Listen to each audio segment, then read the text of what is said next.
Have you ever wondered why deep learning models struggle as we add more layers? In theory, adding layers should make the network more powerful, right? But in practice, deeper networks often perform worse due to optimization challenges. This phenomenon is known as the degradation problem. Now imagine a simple yet revolutionary idea that lets network grow to hundreds or even thousands of layers without breaking a sweat. Enter ResNet, Residual Networks, a groundbreaking architecture that solved this problem and redefined what's possible in deep learning. In this video, we're diving into the ResNet paper, its motivations, key ideas, mathematical formulation, architecture, and implementation. By the end, you'll understand how ResNet works and why it's still a cornerstone of modern AI.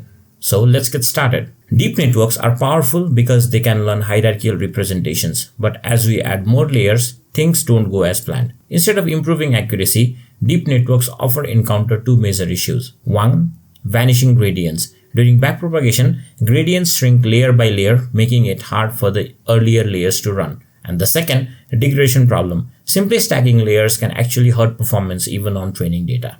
This degradation problem often occurs because learning very deep models directly is difficult. Think of it like this. If you want to build a tall tower, but your foundation is unstable, the higher you go, the harder it gets to maintain stability. ResNet solves this by reformulating the learning process. Instead of asking layers to directly learn a complex mapping, it asks them to learn the difference, or residual, between the input and the desired output. This clever idea allows networks to learn deeper models effectively, leading to groundbreaking results. But how does this work in practice? Now let's break it down. At the heart of ResNet is a simple but powerful idea. Instead of learning the desired output hx directly, why not focus on learning the residual, or the difference between the input and the output? This is known as residual learning. We'll break it down mathematically. Imagine we want a neural network to learn a function hx, where x is the input and hx is the desired output.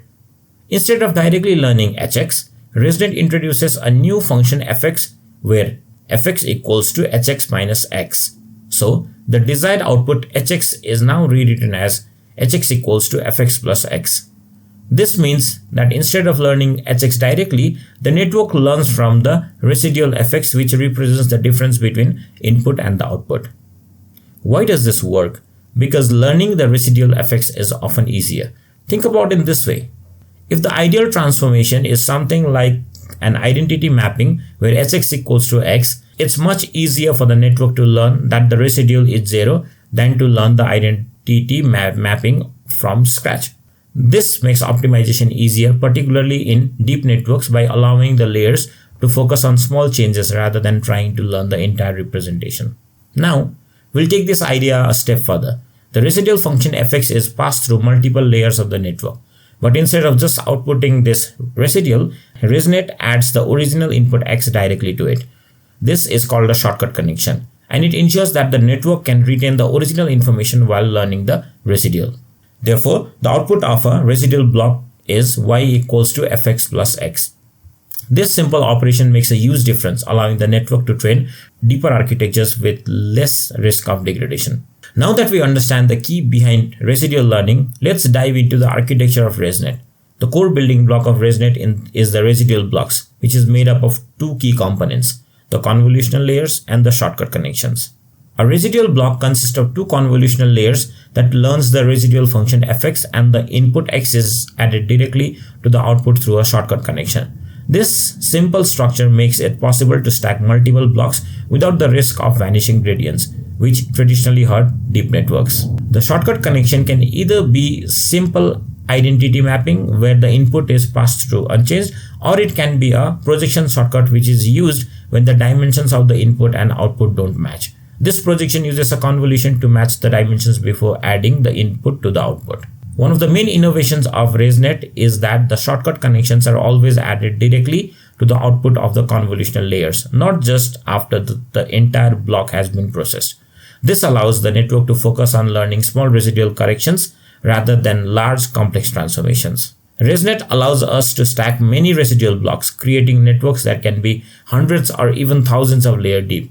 Thanks to the residual connections, even as the network grows, the gradients can flow more easily during backpropagation, helping the model learn more effectively. Typically, ResNet is used for classification tasks. At the end of the residual blocks, we apply global average pooling layer to reduce the spatial dimension and then pass the result through a fully connected layer for classification. Now, let's talk about how you can implement ResNet in code. The implementation of ResNet is relatively straightforward, especially with modern deep learning frameworks like PyTorch or TensorFlow. We'll break down the process into two parts, defining the residual blocks and stacking these blocks to build the full ResNet model. First, we define the residual block. In PyTorch, it could look something like this. In this code, the residual blocks consist of two convolutional layers. We also define a shortcut connection, which is either an identity mapping or a one-by-one convolution if the input and output dimensions differ. The forward pass adds the input to the output of the convolution layers, applying the residual learning concept. Next, we stack these residual blocks to form a deeper model. A ResNet architecture typically starts with a few convolutional layers, then adds several residual blocks, often in blocks of 2 or 3 layers. The key is that each block learns a residual, allowing the network to be deeper without the degradation problem. Here's an example of how we could stack residual blocks in full ResNet model. After the initial convolutional layer, we repeat the residual block several times, increasing the number of channels as we go deeper. At the end of the model, we apply global average pooling and pass the result through a fully connected layer to make these predictions. With this implementation, you can easily build a ResNet of various depth by adjusting the number of residual blocks in each layer. For example, a ResNet 50 model would have 50 layers, while a ResNet 101 model would have 101 layers. If you don't want to train your ResNet model from scratch, many frameworks provide pre-trained versions of ResNet that have been trained on large dataset like ImageNet. For example, in PyTorch, you can load a pre-trained ResNet 50 model with just a single line of code. This can be very useful for transfer learning, where you fine-tune the model on your specific task without needing to retrain it from the scratch. Now, we'll take a look at the results. ResNet's primary goal was to tackle the degradation problem that occurs in deep networks, and it does so with impressive results. When tested on large image dataset, ResNet outperformed many previous architectures like VGGNet and traditional CNNs, especially as the depth of the network increased. On ImageNet, one of the most popular image recognition datasets, ResNet achieved remarkable accuracy. For instance, the ResNet 50 model achieved a top 5 error rate of just 3.57% compared to VGG 16's 7.3% and AlexNet's 16.5%. This demonstrates that by using residual connections, deeper networks can be trained more effectively and efficiently. ResNet's success is not just limited to accuracy. The architecture also excels in generalizing well to new data.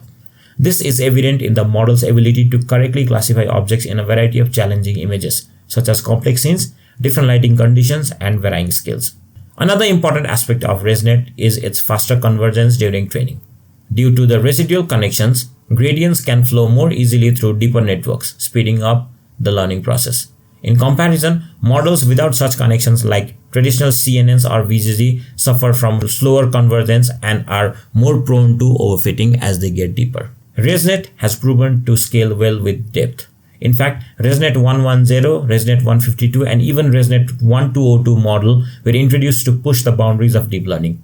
Each increase with depth brought improved performance with minimal degradation, which was a major breakthrough in neural network design. ResNet's architecture also made it a go-to solution for a variety of real-world applications, from autonomous vehicles to medical image analysis. ResNet has become successfully deployed in scenarios where accuracy and depth of the learning are crucial. Its versatility and ability to handle complex data have made it a foundational model in computer science vision. In summary, ResNet not only achieved the superior performance on benchmark, but also introduced a revolutionary way of building deep networks. By focusing on residual learning, it allowed researchers to go deeper into the architecture without sacrificing performance, opening the door for even more advanced models. To wrap things up, ResNet revolutionized deep learning by solving the degradation problem that plagued traditional deep neural networks.